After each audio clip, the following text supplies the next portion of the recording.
What's going on, everybody? Welcome back to Dad Planet. I am Brendan. Another good week of sales. This is a what sold on eBay video, and this is for the week of April 8th through the 14th. I'm a little bit behind. Not that I've been terribly busy. I've just been kind of slow to get to things. So looks like in our state, in Ohio, they're going to start easing the business restrictions and letting us back out into the world, so to speak. So it's going to be really interesting to see how that all plays out. I'm hoping it's not like opening the floodgates and stuff, because while my sales are wonderful, my inventory I can't replenish it fast enough. So I'm anxious on one hand to get back out and do some sourcing and find more that I can just on Facebook Marketplace, which has actually been going really well relative to, I guess, my expectations of that. It's still way slower than going into a Goodwill or a Salvation Army or even an estate sales. So been making deals, they've been going well. These what sold on eBay videos is just 10 that I pull from the week that I thought were interesting that maybe you could learn from as well. Hopefully when you're out looking for items, you find some of these. And if you do, please in the comments let me know you found it and you saw it on my video if you didn't already know about it. So that would be wonderful. But yeah, I mean, 31, 38, it's a pretty strong week. Up 13% from the week before, and I mean, I have no complaints. That's kind of where the business needs to be, like I've said in past videos, for it to really make sense for me to carry on doing full-time hours. But if your sales are up and you sell a bunch of general merchandise like I do, this is sort of like prima facie evidence that having a thriving eBay business during like a disaster time frame or a period like this really benefits you. So I'm hoping that those of you that are really busy, double down on your efforts to grow this thing even bigger than it is in the future. And for those of you that are really still just trying to learn and maybe not at the level of, $12,000, $15,000 a month in sales, that you take a long, hard look at trying to achieve that, because this has been a very pleasant surprise in a world of like major uncertainties. So anyway, I'll jump off the soapbox. Let's get to it. All right, pair of boots, Timberlands. Model number is 10,001. These were the dark chocolate color. They were in great condition, and I'll get you a picture of the soles here. Soles looked good. I didn't bother cleaning them. They looked fine to me. Here's the model number right there, 10,001. These sold for full price, $89.99, $13.95 in shipping, and then $8.58 in tax. So the buyer is $112.52 all in, and I paid $4.99 for these at Goodwill. They took about 3 months to sell, but now's the time. So I'm happy to see them go, and this was a really pretty excellent find, if you ask me. It's a great return. Okay, this one, a Viking Professional 7-quart mixer. It's a 1,000-watt mixer. These are very, very hard to come by. If you look at eBay right now for Viking mixers, there may not be any listed. So a comparable that I had seen for the white model, when I was doing my research, there was a white and there was a red. There was also a black, so I understand. I don't know about other colors beyond that. But this is like a professional series mixer here. The model number was VSM 700. There was a recent sold, I think, for $199. So I priced mine again higher than the last one, knowing that it was the only one on the market. I could probably command that price, so $250, but I take a best offer of $224.99 or better, and someone put in an offer for $225, and that's what it sold for, $225, and then they paid $55 to have it shipped. I used every penny of that $55 because I had FedEx pack and ship this professionally. I don't mess with like really expensive items and trying to ship them on my own these days, because I learned my lesson last year selling a really expensive reel-to-reel, a vintage reel-to-reel movie projector, and I jacked it all up. So while the sale ended up fine in the long run, I don't touch that stuff anymore. So got it shipped off. It landed in the buyer's lap the following day, which was really nice. And I paid $50 for this on Marketplace. So even $225 on 50 is not terrible at the end of the day. All right, next one, Yankees. It's people are like dying to see sports. They're dying to see baseball in particular. Opening day was supposed to start at the end of March, so like we're 3 weeks in now with no baseball and no no real time frame to return. So that aside, Vintage starter pinstripe jersey like this Yankees one in blue was rare. So I listed it high, 70 bucks. That's what they paid. Full price, 10.90 to ship, 4.85 in tax. So they're 85.74 all in. And then I paid either 10.10 or 15.15 for this. I don't remember which one at a Salvation Army. So the blue pinstripes was the one, but really, like, I think the reality here is if you see Yankees gear that's vintage starter, do your thing, because it usually will always sell. I just happened to get lucky that this was like the blue jersey with the white pinstripe version, so I don't think there will. Oh, and the fact that it was an XL, that helped as well. So I got lucky in this instance. But pay attention, vintage starter in general, sports related items, they do well. But because we're in season and because it's extenuating circumstances, I think this is why this was an easier sell than it may have otherwise been. So Zojirushi, I talk about them a lot. They make things other than rice cookers, but rice cookers is what they're known for. This was in one of my haul videos. I don't remember exactly what I paid. I think it was $4.99 for it, and it sold for full price, $44.99. They paid $28.75 to have it shipped, and it was not an expensive item. I'm sorry, it was not a heavy item. It was lightweight for the most part. And then they paid $6.54 in tax, so they're $80.28 all in. Again, I paid $4.99. The model number here on this one is NRC-10. These are rare. They're not easy to come by if you're looking for like sold comps or even currently listed comps. And the buyer was super happy at the end of the day. They left me good feedback, so that's a win-win right there. Show you some pictures here. It wasn't terrible on the inside. I didn't do much cleaning. I maybe wiped down the exterior a little bit. But that's a good one. So I know I've said this before, but rice cookers, Zojirushi, always look them up when you see them in the stores. All right, so I did a Facebook Marketplace haul where I bought 4 of these, and one of them sold for an astronomical amount of money. So there were 4 of these like Department 56 Halloween villages. And then this is either the second or the third one to sell. I paid, I think, where are my notes here?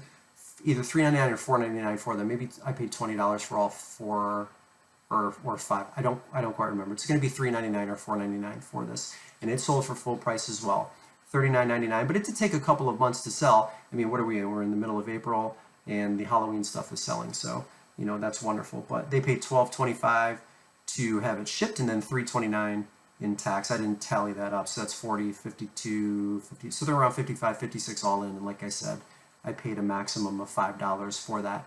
Anytime you see Department 56 Halloween, anytime you see Lamax, the Spooky Town, look those up. They sell year round. In fact, I just, within the last day or two, it might have been yesterday, I sold a Lamax Spooky Town for $90. Maybe I'll put that in my future haul video for the next week of sales here. But great stuff. This one was motorized and it worked fine.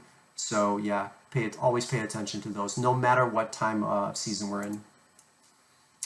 Okay, this is a great one. So this is a real bolo here. So pay attention. The Baby Alive dolls, the older ones that have the soft faces, they'll get you a ton of money. And if you look at the pictures here, this one wasn't in fabulous condition. I was, however, able to test it, make sure that it still worked, make sure that the sounds and the movements and the functions all acted properly, and they did, and without issue. So you can even see maybe a little tiny portion of her eyelashes missing here, but yeah, this not only did this sell for full price, it went global shipping. So $9.20 they paid in tax for a total of $89.19 before customs charges, and I don't think we were privy to any of that. And then I paid a maximum of $3.99. It was either $2.99 or $3.99. But the, again, I always show the battery compartment. It was nice and clean, and the hair, any other issues that I may have seen with it, that was really it. Just a little bit of some dust and grime on, but I didn't want to touch that and try to clean that and mess it up. So we just leave that up to the buyer. They're happy at the end of the day. I mean, man, $80 for a doll that kind of looks like Chucky. I don't know. Anyway, good bolo. Keep your eye out for them. Okay, so this is Brooks Pure Drift 2 is the style name for these shoes. Size 11s. I think they were the only 11s at the time I had them listed. They sold for they sold for $34 even. I'm not even sure how that happened. Maybe I wrote it down wrong. $34 even, $8.25 in shipping, $3.06 in tax. So 42, they're about $45, $46 all in. I paid around $2.50 for this. They were a marketplace find. So I bought a lot of 32 adult men's, women's, and youth shoes from a woman off of Facebook Marketplace, 32 pairs, and I paid $70 for them. So whatever the math is on that, $2.20, $2.40, $2.50, somewhere around there. Good sale, sold in about a month, and I've sold, you know, easily over half of the shoes that I bought in that lot at this point. So that was one of those instances where, okay, they locked us down. I still went and made, you know, picked up a lot of shoes to kind of carry me over for a couple of days, and this was one of the ones that turned out well. So pure drift too, pay attention, it's a bolo, and you'll do well when you find them. All right, this is an LP from 1988. As you can see, the cover has some damage to it, but the record itself was fine. Other than a few smudges right there, it was in really good condition, all things considered here. And then this was a, I believe this is a first print when you see the 2 letters followed by the 5 numbers. If you're a record seller and I'm getting this wrong, correct me. But I think when the numbers and letters are sequenced like that, that means it was the first printing. I could be wrong, but anyway, because of the damage to the cover, and I don't think that there was a sleeve on the interior, I priced it at $29.99, not really knowing better. And it sold. It sold for $29.99, $8.25 in shipping, and then $3.15 in tax. So $41.39 all in. I paid $1.99 for this at a Goodwill. This sat in my basement for an hour with a stack of other records that I bought and then totally forgot about. Actually, I didn't forget about them. At the time, I didn't have a record player. And so without being able to test the records and make sure there were no skippings and it sounded correct and there were no like waves in the record, that I just ended up letting them kind of sit until I was able to, you know, get a player that I could test them all on. So yeah, that was a good one. Keep your eye out for, like, you know, 80s heavy metal LP. You kind of can't go wrong right now with those. So when you see them, grab them. Next one, the Sony Walkman. I think the model, yeah, okay, the model number right there, WM-F1. So this is in one of my haul videos, a big like video game haul that I purchased. Ended up being about 60 to 70 pieces. In that lot, I paid $150 for everything, and I've made a killing on it so far. So I'm really, really pleased. I was hoping that this thing worked in its entirety, and it did not. So the 2 things that are interesting about this particular style Walkman are, first of all, it's one of the first that Sony made. Second, it came with the original strap.